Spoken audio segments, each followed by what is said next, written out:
Here I am, mother, savage daughter. I raise my voice as I run to be free. I am my mother, savage daughter.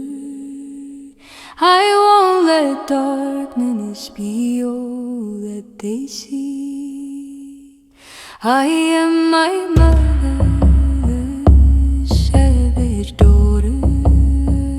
You look for me, but you can never find me.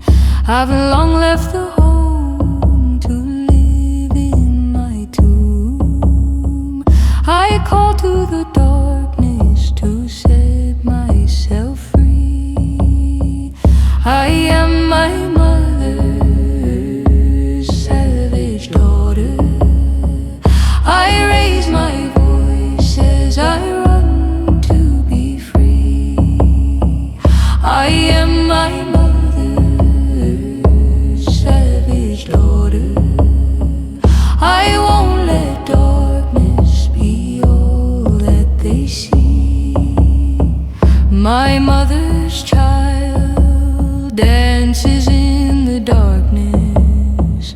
She calls out the names of the ones who can't speak. I am my mother's savage daughter. I run on the stones till my soul starts to bleed. I am my mother's savage daughter. You look for me, but you can never find me. I've long left the home to live in my tomb. Come into the darkness and see what I see. We are our mother's savage daughters. We raise our voices as we run to be free. We are our mother's savage daughters. We won't let darkness be all that they see.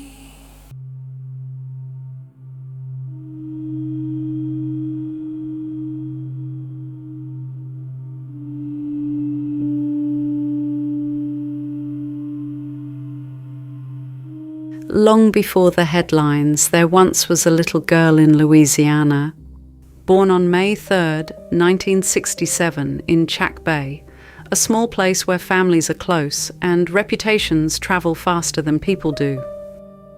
She was the daughter of Claude Anthony Petrie Sr. and Emma Lois Gisclair, and those who knew her early, even within her own family, remembered a childhood that was not simple, troubled, restless, friction where there should have been ease. Her first world was a southern bayou house, one roof holding many names, many voices, many versions of love, siblings packed into small spaces like little sardines. And in this quaint Louisiana home lived Claude Sr. and Emma and their children, Claude Jr., Claudia, Evans, Tate, Dorla, and then the youngest, Claudine Ann Petrie, but everyone called her Dee Dee. There was, though, another Petrie child, born down the family line on November 22nd, 1969, a name that never got to grow, a brother, Todd, born into the world and gone before it could hold him. That is how beginnings are sometimes written in the South, with a full table and an empty chair you still set your eyes on when the house goes quiet. Dee Dee grew up where beauty is noticed, and being the youngest in her home meant being cherished and being shaped. A girl who loved pretty things, a girl who wanted softness around her, a girl drawn toward anything that glittered, anything that promised a kind of shine. The kind of shine pageants teach you to practice until it feels like armor. And then adulthood came the way it does, sudden, unfinished, demanding. Things were tough for her. The world was not gentle, and still she wanted to stand on her own feet. Still, she wanted to be independent. Still, she wanted a life that belonged to her. At 23, Dee Dee married. The marriage was brief, but by all accounts she was a wonderful wife, kind, loving, generous, the version of her that feels warm to imagine, the perfect Southern wife. But as the seasons changed, so came a season that ended while she was still carrying a child. A divorce 3 months into pregnancy can land like a stacked loss. Not just a relationship ending, but the future you were carrying in your mind ending at the same time your body is carrying a child. It can feel like the floor shifting while you're already in the middle of becoming someone new. First comes the shock, the acute stress of it, sleep breaking, appetite changing, thoughts looping. That stunned, unreal feeling like life is happening to you faster than you can hold it. Then the grief shows up, the kind without a funeral. Grief for the marriage, grief for the picture you thought you were building, grief for the simple expectation that you would not have to do this alone. And because pregnancy already heightens everything, hormones shifting, identity shifting, fear and hope colliding, that grief can tip into depression. Not dramatic, not cinematic, just heavy, just dim, just a slow sinking into hopelessness and shame that says, I failed, I'm a burden, I don't know how to climb out of this. Or it can turn into anxiety, racing thoughts about money, housing, safety, health, the future. The mind scanning the horizon for the next collapse, the body living like it's bracing for impact. Sometimes it even becomes panic, heart sprinting, breath catching, terror with no obvious place to put it. And for some women, what breaks isn't just the marriage, it's trust. A rupture that feels like betrayal. An attachment injury that teaches the nervous system that love can disappear overnight. That's when independence stops being a goal and becomes armor. Control becomes comfort. Over-planning becomes a kind of prayer. And the fear of abandonment writes itself into everything that comes after. If there's social judgment, the weight grows heavier, because pain is hard enough, and shame makes it quieter. Shame makes it lonely. Shame makes a person hide when what they need is to be held. And if the relationship was cruel or coercive, if the ending came with intimidation, threats, or control, the body can carry trauma forward. Nightmares, avoidance, numbness, hypervigilance. A system stuck in survival even when the moment has passed. This is why that kind of loss can echo so long. Because it doesn't happen in a calm season. It happens during pregnancy, when the stakes are high and the heart is already wide open. What helps is rarely one grand solution. It's steadiness, one safe person, practical stability, a doctor who screens and takes symptoms seriously, support that doesn't judge, but simply shows up. Because a woman can survive that kind of beginning, but she should never have to survive it alone. Divorce is a kind of grief too, a quieter kind, the kind that rewrites your future without choice. Can someone suffering in that way handle the next turning point? When Dee Dee's mother died, there was a loss that can only be described as a dark emptiness that lingers in sadness and loss. And that loss, that axis of the home, left a different kind of silence behind. This is where Dee Dee becomes a question mark the world keeps trying to turn into a headline. People remember her in fragments. She may have been a nurse's aide, hands trained for care, eyes trained for needs. She may have been a spoiled child, held too close, given too much, made soft in a way the world later punished. These are the wonders about Dee Dee, the places where truth floats somewhere in the atmosphere, just out of reach from our grasp. And those of us who keep Dee Dee alive in our hearts, that's the picture we like to paint of her.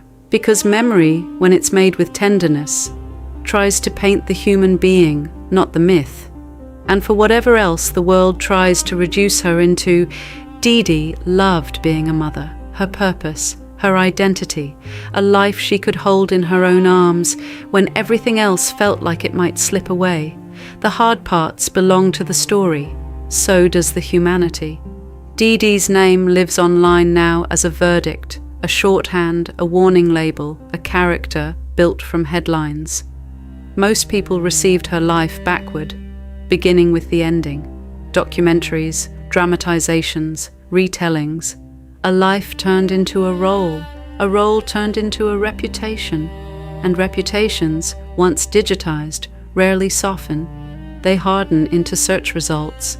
They repeat until repetition feels like proof. There are shelves for the aftermath, books that orbit the case, voices that remained living, a culture that kept talking, yet a full, careful book devoted to Dee Dee, her childhood, her ordinary days, her private years. It simply doesn't exist. That absence says something, not that she didn't live a relatively fulfilling life, but that the world struggles to imagine her life outside of what it became. The record is jagged. Published accounts describe a strained relationship with family, a home that did not always feel like a soft place. Relatives described her as cruel. They alleged theft, forged checks, credit opened in other people's names, claims, not convictions proven with exhibits, yet they linger because they came from blood and because they fit the shape the public already expects. So the justice people reach for becomes difficult to hold, because justice, in its purest sense, is due measured against harm. And in a story like this, the world seems split over who is owed justice and who is owed peace, and whether anyone left alive can even receive it.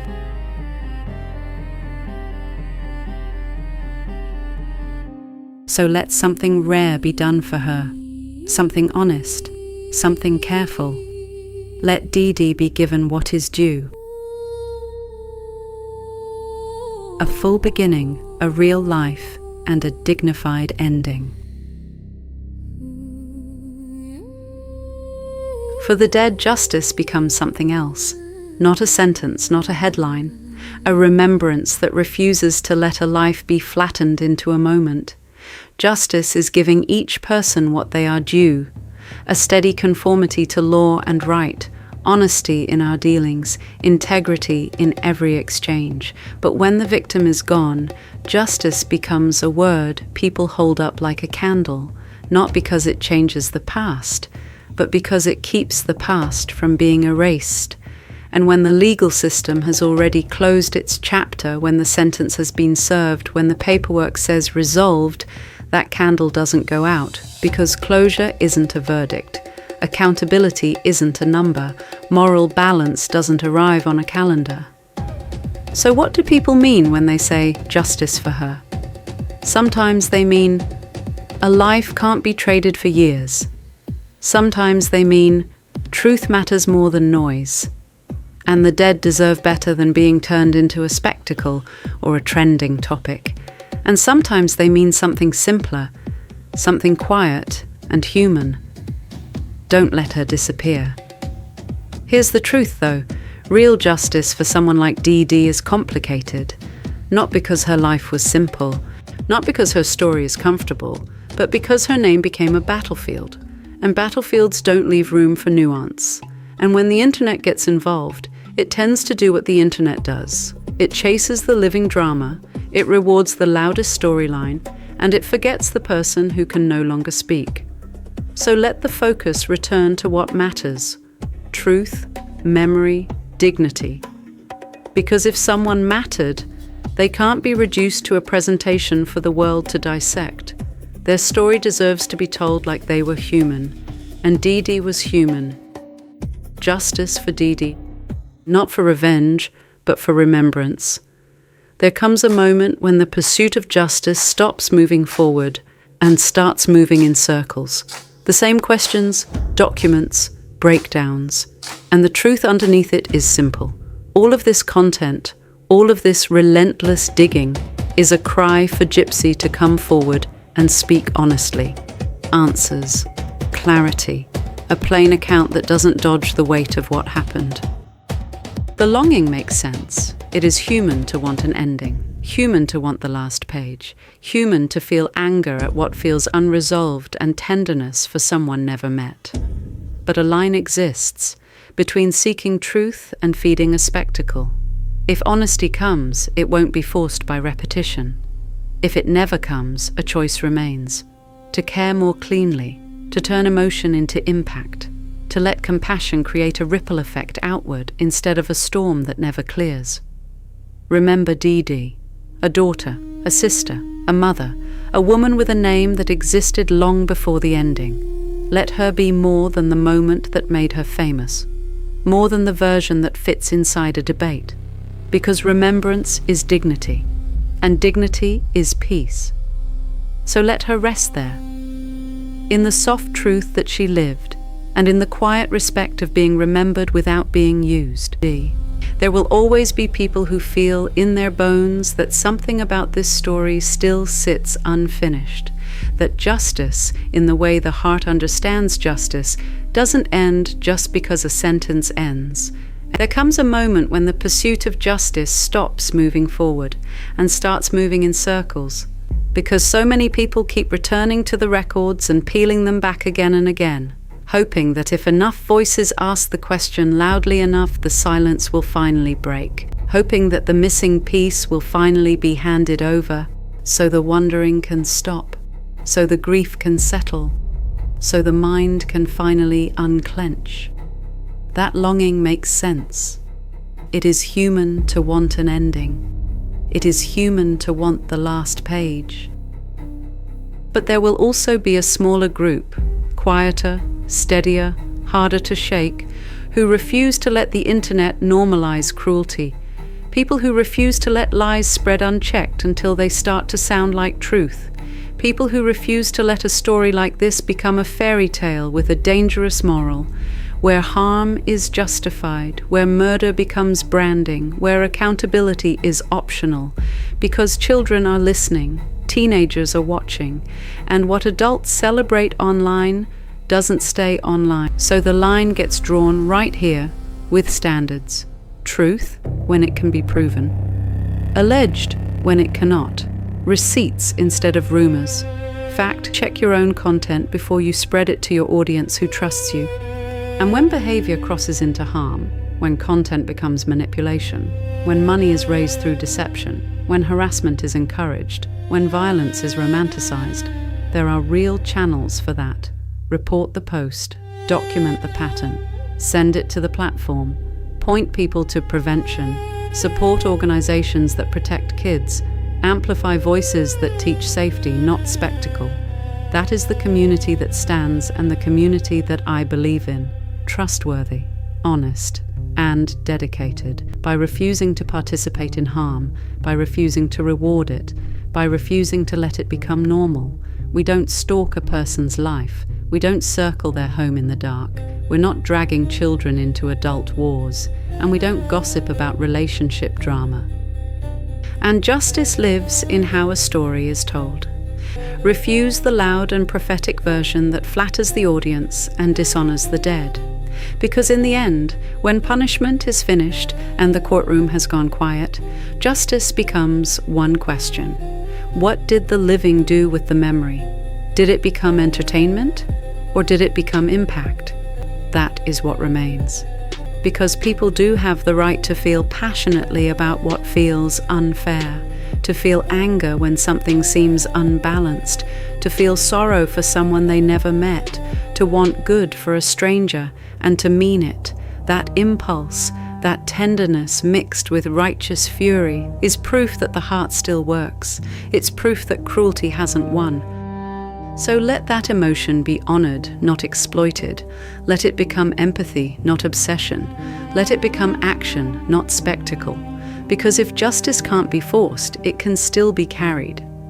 In how we speak, in what we support, in what we refuse to turn into entertainment. And when the conversation starts to burn out, when it begins repeating itself, tightening into rumor, feeding the same appetite without building anything new, that is the moment to loosen the grip. Not to stop caring, but to let love create a ripple effect, not a storm. To take what is good in this, the compassion, the refusal to accept harm as normal, and send it outward into places where it can help the living, protect the vulnerable, and make the world slightly less cruel. So yes, Gypsy, there will always be eyes on the story, on your message, on your excuses, on what you're selling as empowerment when it is something else entirely. The internet will always try to turn tragedy into entertainment, but there will be people who answer with something better, a fierce insistence that the vulnerable don't pay the price for what you are trying to sell them. And that's the vow. We're not obsessed, we are responsible. You're marketing harm as your personality. You're letting violence be treated like a brand. So Gypsy, you can call it what you want, but while you do that, we'll be calling out the truth by calling out your lies. We refuse to let your dangerous behavior become a lesson passed down to the next generation. We refuse to let you infiltrate social media and corrupt the innocent. We will never stop. This is our justice for Dee Dee. I am my mother's savage daughter. I raise my voice as I run to be free. I am my mother's savage daughter. I won't let darkness be all that they see. I am my mother's savage daughter. You look for me, but you can never find me. I've long left the home to live in my tomb. I call to the darkness to set myself free. I am my mother's savage daughter. I raise my voice as I run to be free. I am my mother's savage daughter. I won't let darkness be all that they see. My mother's child dances in the darkness. She calls out the names of the ones who can't speak. I am my mother's savage daughter. I run on the stones till my soul starts to bleed. I am my mother's savage daughter. You look for me, but you can never find me. I've long left the home to roam. Come into the darkness and see what I see. We are our mother's savage daughters. We raise our voices as we run to be free. We are our mother's savage daughters. We won't let darkness be all that they see. We are all brought forth out of darkness into this world, through blood and through pain, and deep in our bones the old songs are waking. So sing them with voices of thunder and rain. We are our mother's savage daughters, the ones who run, never cursing our souls. We are our mother's savage daughters. We call out the names of the ones who can't speak. We are our mother's savage daughters. We